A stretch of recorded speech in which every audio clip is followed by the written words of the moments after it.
Hello, everyone, and welcome to another edition of the Eddrick Show. I am your host, Eddrick Jerome. This is the place for intelligent conversation with interesting people. Go ahead and hit that subscribe button, give us a like, leave a comment, let me know how I'm doing as I continue to bring excellent content, hopefully, each and every week.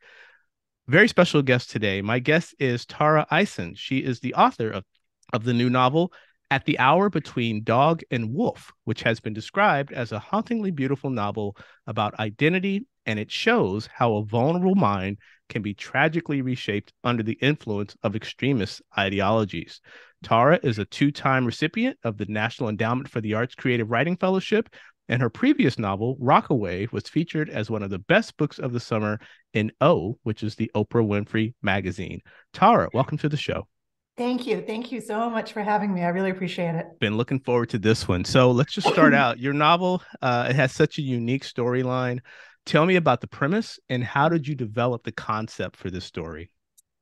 Yeah. So, first of all, I've been working on this book for about 25 years. So it's really a labor of love. And I suppose it started when I learned that my stepmother, who came into my life when I was 12 years old, was a hidden child Mm, in World War II. She was a 5-year-old little Jewish girl living in Hungary. And she was sent to live out in the country on a farm with some Catholic people who were willing to take her in. And she had to pass herself off as a little Catholic girl. mm, And she was taught the prayers and she was given a new name. And she doesn't remember much of it. She was only 5 years old. She made it through the war safely. It was not, the people were very good to her, but she very much remembers being told not to make a mistake and give herself away and don't ever, ever cry. mm, And that's a lot of pressure on mm. a 5-year-old. And the idea of that stuck with me for many, many, many years. And at some point, about 20, 25 years ago, I was it was right after my first novel was published, and I was trying to think what my next project would be. And I thought of this and started sketching out an idea. And the more I worked on it, the more it became, as you said, a story about identity. That it's not my stepmother's story at all. And my character begins at the age of 12, but adolescence is already a sort of fragile time for self-identity and figuring out who you are. And I thought to take somebody in such a position where their sense of self is already being formed and to impose this on them, they now have to be a completely different person, especially when the stakes are so high. I mean, my character is told, if you make a mistake, the police will come kill all of us. I was really interested in the psychological experience of a character like that, and what that transformation might how a transformation like that, how turning her into a completely different person because she gets lost in that new identity. I was interested in how that could happen. Hmm. Again, it's such a compelling story and such a unique approach in the way you tell it is it's so engaging. But let me shift now to the location and the setting of the story. Often Germany, Italy, England, we talk about those countries, and when it comes to the history and Poland. story of Poland, exactly, of Yeah, World War yeah. II. But your story is set in occupied France. So why occupied France, and why did you choose that location to tell your story? My stepmother was born in Hungary, and this all happened. Her experience was in Hungary, which was a place I know absolutely nothing about. And when I was thinking about how to reshape this or how to shape the concept for my own novel, I decided to set it in France. And initially, it was almost an arbitrary decision. I'm a Francophile. Hmm. I went to school for a year in France when I was 20. And I thought, oh, yes, I've heard about the Vichy government and I've heard about French collaboration with the Nazis, and I'll just set it in France. And I had no idea how crucial that setting is to the novel. I had to do so much research into Vichy France, World War II history in general, but the particular circumstances of France under the occupation and the choice of the Vichy government to collaborate and how that splintered the French people. the discord that it created. Initially, I'm guessing, I'm not a historian, but I would say maybe 80% of the French population were in favor of it because the German army had massacred the French army, and France was well on its way to being destroyed. And the initial thinking was, okay, Germany is going to win this war. We all know it. So if we put our arms down and have an honorable surrender, we will be friends with Germany and we will be able to walk hand in hand with them, and they will not destroy us the way they are looking and successfully destroying other countries. Of course, over the course of the war, that collaboration, the circumstances under that collaboration became increasingly brutal, and the feeling about collaboration dramatically shifted. So the French national identity is a significant character itself, I think, in the novel, and it's very much reflected in what my character Danielle is going through with that sort of reforming of identity. And the village in which she's living, this little village out in the French countryside, is sort of a microcosm for French society as a whole. So yeah, it wound up being, I can't imagine that I would have set the book anywhere else. You mentioned you're not a historian, but I would imagine a lot of research went into this to prepare you for this book. So maybe talk to me a little bit about your process for research, because it's such a historically accurate depiction of France during that time. I wanted it to be as accurate as possible. I also wanted it to honor the experience of the people who had to live and survive that kind of trauma. And war and privation and displacement and brutality. So I wanted to get, my story is fictional, my character is fictional, but I did want to get the details right. So yeah, massive research into World War II in general, into the occupation of France under the Germans, but also a great deal of research into Judaism. I mean, I'm Jewish, but not a very good one, not a very learned Jew. And I wanted to understand the experience of being Jewish in Vichy France, research into Catholicism, because my character gradually becomes a devout Catholic. And I needed to understand the attraction. I needed to understand, the beauties of the Catholic religion that would attract her. And certainly a lot of research into hidden children of war and the trauma experienced, a range of experiences. There's no one singular experience, but all children experienced trauma to some degree. So books, lots and lots and lots of books, a lot of history books, but also memoirs and novels, both from the era and about the era, documentaries, television series, and movies. So much research. I wanted to immerse myself into the lives of the characters so much. And then I think another whole aspect of the research was going to France several times, a lot of research in France, partly because I was able to find materials in libraries and museums and archives, but also because I wanted to literally breathe the air my characters would have breathed. And I wanted to, it was by spending time in France and around the area of Limoges that I decided to set the novel in a small village outside of Limoges. And I wanted to know what the air smelled like, and the color of the sky and the taste of the blueberry jam. And I wanted it to feel as experiential as possible. I mean, that's why it's a novel and not a history book.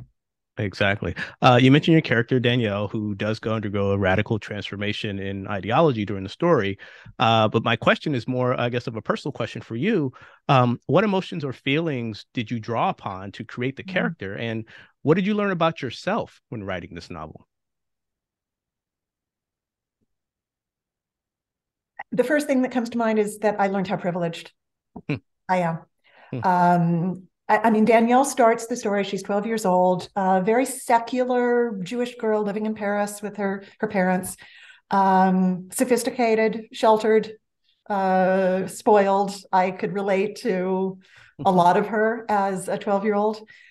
But yeah, she has to transform over the course of the novel. And initially, she's what I would refer to as an indifferent Jew, which is what I have been much of my life, in the sense of she's very sheltered from the anti-Semitism in the world, the prejudice, the bigotry. And of course, when circumstances change, she is thrust into a position of having to really confront it for the first time and reckon with it for the first time, all while pretending she's not Jewish. Right. So I really wanted it to mess her head up, frankly. But for me personally, I mean, yes, I of course know about the Holocaust. I have what I or what I I've always had what I hoped is the kind of information about the anti-Semitism and the brutality suffered by, not just Jews, but political prisoners, Sure. people of other faiths, gays, people with handicaps, the dehumanizing othering Right. of people under the Right. Nazi regime. But like my character, I feel that I have never really had to reckon Hmm. with it. The Holocaust happened over there. I grew up in a culture in my immediate world. Half the world was Jewish, half the world was Gentile. So I never felt that I had personally experienced any anti-Semitism. Hmm. And I realized it's because, given the circumstances of my own life, I have been privileged not to have to reckon with that, or to delude myself into thinking that that doesn't apply to me. Hmm. And this was a harsh wake up call, in part because in doing all of this research about what seemingly is a story happening 50, 60 years ago, Right. this is happening now. In recent years, the rise in anti-Semitism and global fascism and extremist ideologies, we're all under threat right now. And I I feel like I've never directly experienced that in my life. So the combination between researching this novel and experiencing what's happening in the world today, I think was really personally, has been a reckoning and Hmm. a wake-up call. Interesting. Let's talk about your bio. Where'd you grow up? Where did you develop your passion for writing? Because to write a novel like this and the novels you've written in the past, obviously you have a passion and a creative ability. So where did that develop, and where are you from? I have no idea. I am one of those writers who does not like to write and will do anything to avoid writing. So I sometimes wonder, like, how have I written all these books? Like, I don't know how it's happened. But yeah, it has to be a story that, gets under your skin, Yeah. and you can't quite ignore it. It's tugging at your heart. It's tugging at your brain. I grew up. I'm a Valley girl. I grew up in the San Fernando Valley of Los Angeles, born and bred. Um, And I was really fortunate that I had two parents who were big readers, loved to read. The house was full of books and very encouraging about me as a reader. I was allowed to read anything I wanted, maybe some things that weren't quite so appropriate for a child. Um, but it was really encouraged. And I think I wanted to be a writer from a very early age. It just sounded like the coolest thing in the world to me. And my parents were, my first two readers and my first two biggest fans, and read everything I wrote, and were excited that I wanted to be a writer, that I was a writer. And that kind of encouragement, that kind of support, was incredible. I'm really grateful for it. So. You've obviously received accolades throughout your career and early on in your career. So let me ask you about what it's like to receive the National Endowment for the Arts Creative Writing Fellowship not once but twice. How did that experience influence your career, and what are your thoughts on such a distinguished honor? The first one I won was actually for a section of At the Hour Between Dog and Wolf Really? in 2007. Yeah. Wow. And that, so the what was that? That was 15 years ago. Yeah.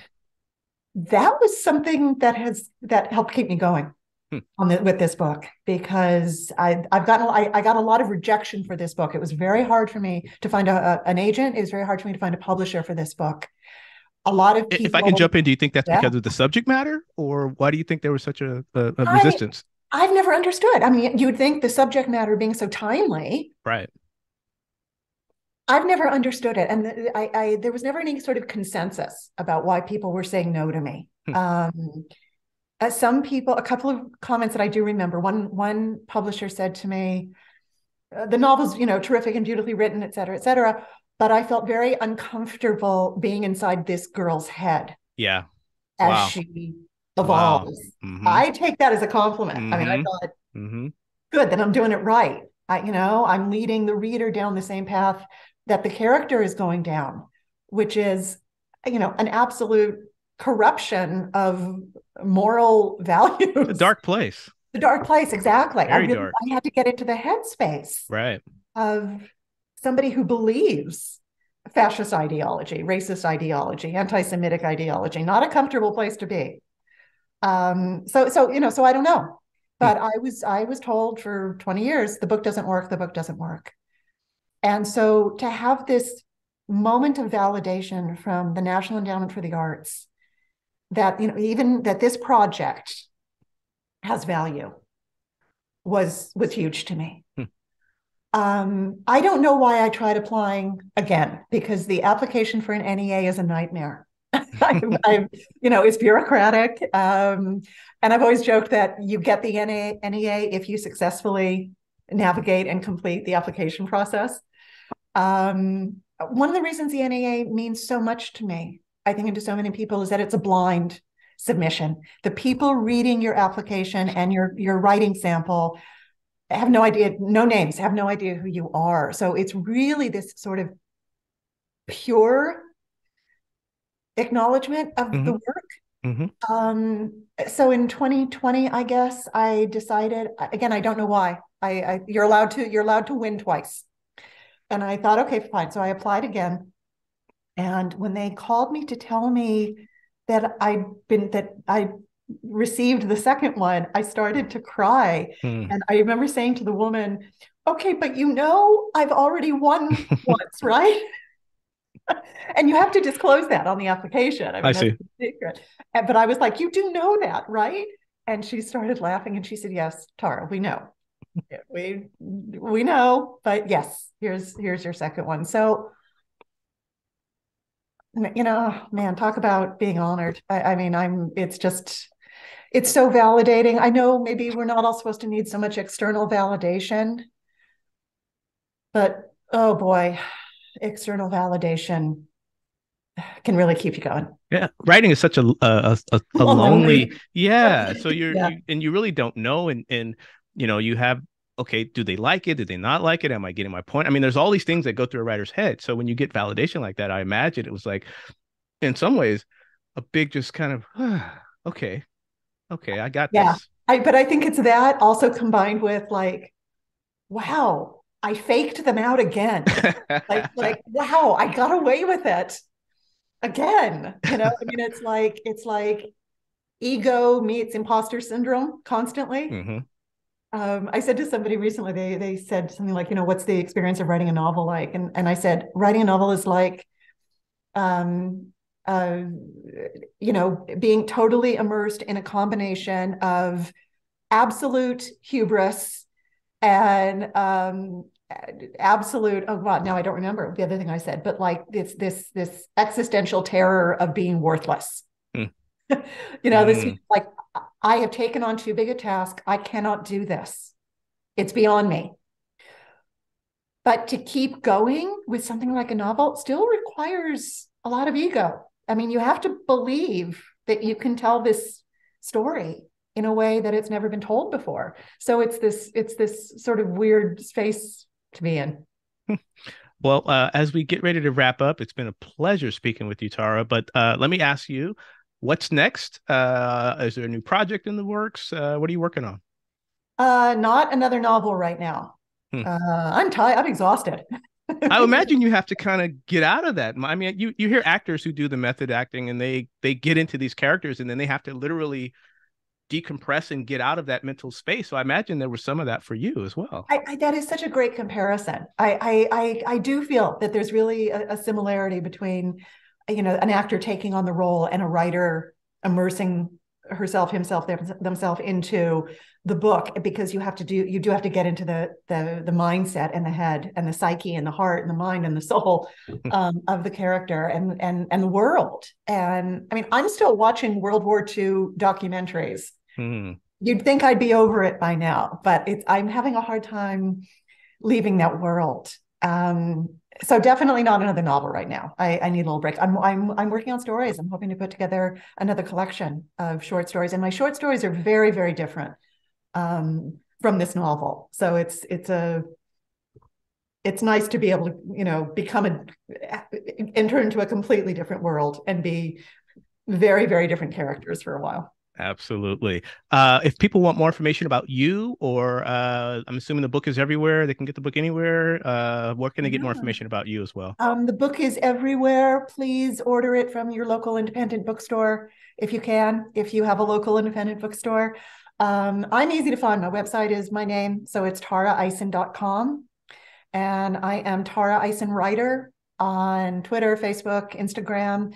I have a YouTube channel where I'm also posting some videos about the Nice. novel and the experience of writing the novel. And that's also Tara Ison. And yeah, I love to hear from people. So please, I'm easy to find. And I still love talking about this book. Of course, as you should. You should be very proud. It's a worthy accomplishment, and I think it's one of those books that shapes people's vision and shapes their outlooks, and it Wow. causes you to think about, wow, how an impressionable 12-year-old girl could, transition into this thing. And your point was so valid in terms of where we are today as a society, because it's happening right now, unfortunately. How to create a generation of fascists. Right. Yep, Exactly. it starts with one mind. Yeah. Exactly. Thank you for Exactly. having me, Eddrick. Oh, You're it's been my very pleasure. kind. It's It's been a been my pleasure. pleasure. Thank you so much. And again, this has been another edition of the Eddrick Show. My guest has been Tara Ison, author of the new novel, At the Hour Between Dog and Wolf. Please go out, pick it up. You will not be disappointed, and you will not be able to put it down. Available everywhere. So, Tara, thank you so much. All the best to you. Thank you. You too. Much appreciation. You're welcome. And of course, on the Eddrick Show, this is the place for intelligent conversation with interesting people. Hit that subscribe button. You can also find us on Spotify, Apple Podcasts, and all of your favorite online streaming platforms. Thank you for tuning in, and we will catch you on the next episode.